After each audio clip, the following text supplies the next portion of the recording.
Let me, first of all, thank you so much for those 2,000 CBP officers that the committee appropriated. I know that the chairman and I have been talking about this and appreciate that you put them in areas that are very busy on that, so I appreciate that. Number one. Number two, on the issue that the chairman brought up, and David Price also, Mr. Price also, about the children. I understand that issue in the sense that I've gone to Nixon, Texas. I don't think you have that place anymore there, and I got to talk to the kids. And at least the kids that I spoke, and they were young boys and girls, and you heard stories about them being molested when you put them in the hand of the coyotes. But a lot of it, Mr. Chairman, is that parents are here already, and they got the kids there. They want to have their kids over here. They're going to be up here, and it's a sad situation. So whatever we can help you with, we'd love to talk to you because it's a sad situation. Now, let me ask you to look at your performance measures, and I've looked at the government performance.gov, and I would ask you to, as the new commissioner, to go back and look at some of the measures because I think those measures need a lot of work. Under the provision that we added this last omnibus bill, it actually calls on GAO to work with y'all, work with us to come up with some measures. There's a little bit of work that needs to be done. I would ask you to do that. But talking about this new workforce that you, now with the additional ones that you'll have by the end of next year, what sort of challenges will you face, morale, and what are your priorities as your CBP, as a new CBP commissioner? Well, I think it's absolutely no secret in the surveys of employees that CBP and the Department of Homeland Security have not fared very well. I know that in all of the meetings that the Secretary had with members and in his confirmation hearing and my meetings with the Deputy Secretary also, that improvements of employee morale are absolutely critical. In my opening letter, 40 minutes after confirmation, I was in the office at CBP. I'm not sure if I was actually supposed to do that, but I did.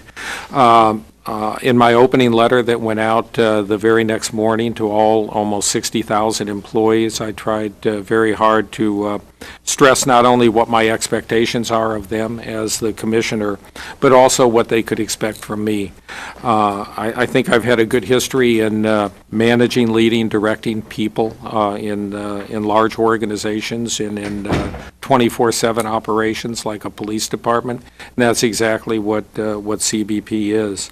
So the morale issue is important. I would tell you that the administratively uncontrolled overtime and the salary issue is a critical factor that has to be fixed for these personnel, and I am committed. I'm committed to doing that. It comes up a lot during the sequestration. Mission support specialists are essentially people that are not in the enforcement business. Those positions were frozen. And so you saw a number of those jobs that had to still continue to be done by people that didn't have quite the expertise. We are now, thanks to these changes, we are now in the process of hiring those support or hiring a number. Up to 500 support personnel. That will relieve some of the administrative burden on some of the enforcement personnel. And I agree with you in two ways on the metrics. One is that I don't think I've ever seen an agency that has more metrics, and our investment in 3-ring binders is significant. I would tell you, looking at the metrics that are handed to me every 2 weeks, it's a bit of information overload, and I would like to apply some of the things I learned working for Janet Reno at the Department of Justice in their Justice Management Division, in which they synthesize down what are the meaningful metrics, what makes sense, and what do you really need to know rather than all of the information, and I'm not so sure. Yeah, and let me interrupt, and you're right. We're not looking for quantity, we're looking for quality, and quite honestly, some of those measures that some of your predecessors had were just measuring activity, no results-oriented approach to it, so whatever you can do to trim them down. We're more interested in results-oriented measures instead of counting. John, Mr. Cobleton, you know, like one of the first ones we talked about was on terrorism. We asked this the Secretary of Homeland, and we said, look, we spend billions of dollars. We said, how many do you spend? He couldn't answer that because there's money's coming in. But the number one measure that jawhandperformance.gov is, are the stakeholders, and I'm trying to quote, are the stakeholders that receive the intelligence reports that y'all provide satisfied? I mean, how can we spend so much money on terrorism and your number one measure is, are you happy with the reports that we give out?